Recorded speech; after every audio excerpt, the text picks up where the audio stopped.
Hai guys, tadi siang aku sempat iseng, aku buka voting mengenai topik pembicaraan apa sih yang sangat menarik untuk dibahas. Sebenarnya 4 topik tersebut yang tadi aku voting ini tuh sangat-sangat menarik untuk dibahas. Pertama, mental issues. Kedua, bullying. Ketiga, toxic relationships. Dan keempat itu bucin, buta cinta versus budak cinta.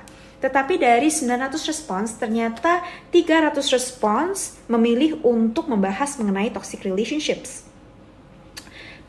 Mungkin dari kalian sedang mengalami yang namanya toxic relationships, atau mungkin sedang ada di relationships tapi nggak tahu sebenarnya toxic relationship itu seperti apa sih. Mungkin kalian sedang mengalaminya tapi kalian tidak sadar bahwa kalian ada di toxic relationships tersebut. Aku akan membahas sedikit mengenai toxic relationships dan poin-poin apa aja sih yang sebenarnya ada di toxic relationships itu. Kita sebagai manusia tentu saja membutuhkan yang namanya relationship, tetapi kita membutuhkan relationship yang healthy relationship dan bukan toxic relationship.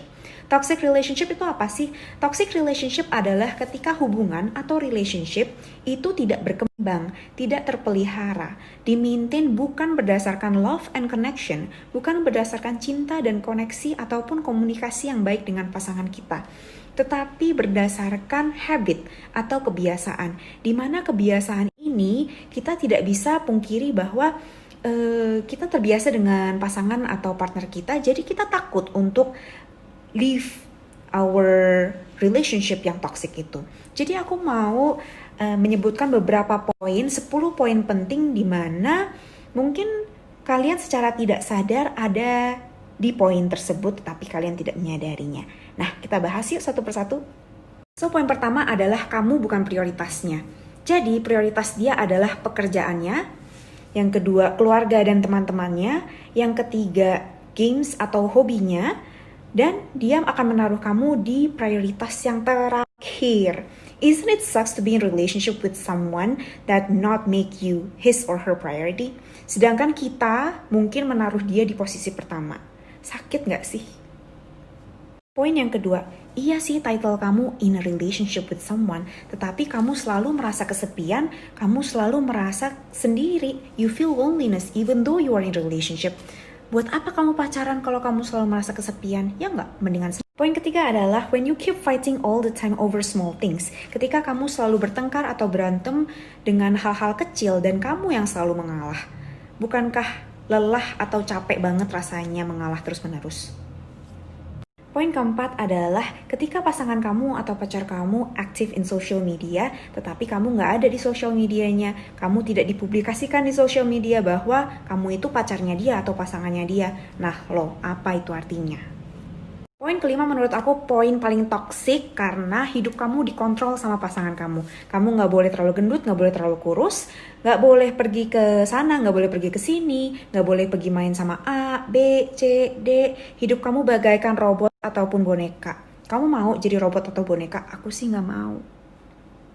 Poin keenam adalah you are emotionally, mentally, or physically abused. Contohnya, menurut aku dibanding-bandingkan dengan orang lain adalah contoh dari mentally and emotionally abused. Kamu pasti nggak suka juga dibanding-bandingkan dengan orang lain. Pasangan kamu mau kamu seperti A, mau kamu seperti B, ya udah kalau mereka mau kita seperti itu dan kita tidak bisa, ya itu merusak mental kita, merusak emosional kita. Karena kita merasa kita tidak cukup baik untuk pasangan kita. Yang ketujuh adalah pasangan yang egois atau mementingkan diri sendiri. Contohnya, ketika dia atau pasangan kamu tahu bahwa kamu menginginkan sesuatu atau membutuhkan sesuatu, tetapi dia tidak even memberikan ke kamu, malah diam saja dan menyakiti hati kamu. Itu toksik banget. Poin ke-8 adalah ketika kamu show up to people dan ke diri kamu sendiri bahwa kamu in a happy relationship, tetapi sebenarnya kamu sedih, kamu menyangkal dan keep denying bahwa kamu tuh sebenarnya sad in relationship. Poin yang ke-9 adalah ketika kamu sudah memberikan yang terbaik di relationship itu, tetapi you keep questioning your worth all the time. Pasangan kamu merasa kamu selalu tidak cukup untuk dia. Poin yang terakhir, poin ke-10 adalah kamu tidak diperjuangkan di depan orang tuanya, di depan teman-temannya, dan di sekelilingnya. Kamu tidak diperjuangkan. Isn't it sad? So guys, itu 10 poin yang terpenting based on my experience and based on my own research, tapi kebanyakan experience sih. Jadi itu poin-poin dimana menurut aku itu toxic relationships banget. Dan kalau kalian sedang menjalani salah satu atau even beberapa poin tersebut, ya kalian yang punya kendali over your relationship, aku harap relationship kalian semakin baik, gak cuman ke pasangan ya, tapi juga ke orang tua, ke teman. Itu juga bisa terjadi di relationship with family and friends juga, best friends juga apalagi. So, yeah. That's all from me. Hope it useful for you. Dan see you next time.